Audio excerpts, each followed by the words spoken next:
in a series of YouTubes called Revelations about India. We will discuss some revelations of India and challenges for the country and some information. Well under 5 minutes.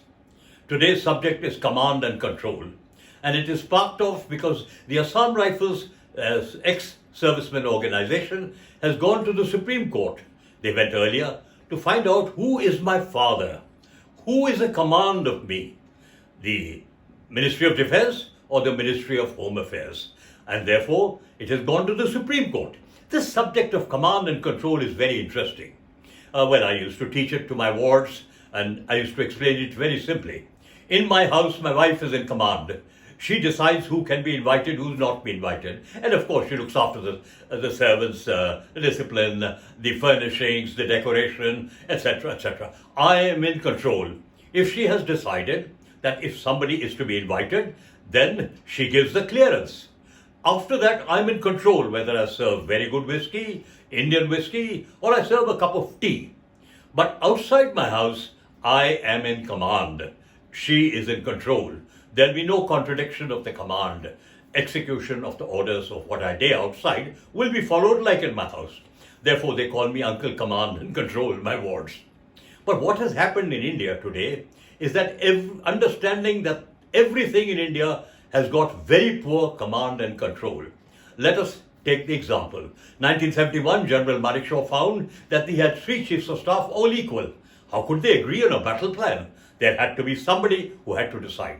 He took command as a de facto chief of staff or whatever you wish to call him, and he decided the entire policy. There are many stories we will reveal about how he did it. And therefore, we come to India, where the President of India is actually the Commander-in-Chief, but he has no powers at all. The powers are vested in the cabinet control in the Constitution by the Prime Minister of India. Cabinet control. He only can decide many matters. And therefore, it was very heartening to know that the present Prime Minister does behave like a Commander-in-Chief. He went up to Leh and he had a one-to-one with the co-commander. Maybe what they say, if it is true, that it is that which led the co-commander what is happening in Ladakh today. So command and control in companies also is very important. There's a chairman who's, a de facto chairman. There is a managing director. The managing director lays down the policy, he lays down the system and everything, and time schedules, targets, whatever you call it. Hindustan Lever was the best. Under him are the directors who execute what is to be done, or the chief of executive officer, CEO in many companies. This also in the United States is very solid. There is a president of a company. The president of the United States of America is the commander-in-chief. And of course, he's given the control to the defense secretary, who actually controls the commands. Very exciting to understand command and control. Now, these factors have to be thought of in India as we enter as one of the leading countries of the world.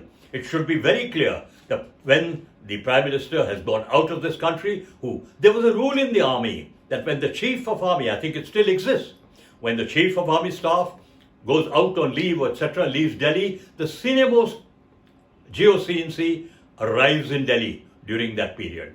Therefore, now with the Assam Rifles case going to the Supreme Court of India, I hope the Supreme Court of India also understands that command is unitary, and that is what the ex-servicemen of the Assam Rifles are asking of command and control, a very, very important subject to pin down, which could not pin down anybody in the Kargil report, because there was no anybody was in total command, everybody was in control. Kargil report needs to be read.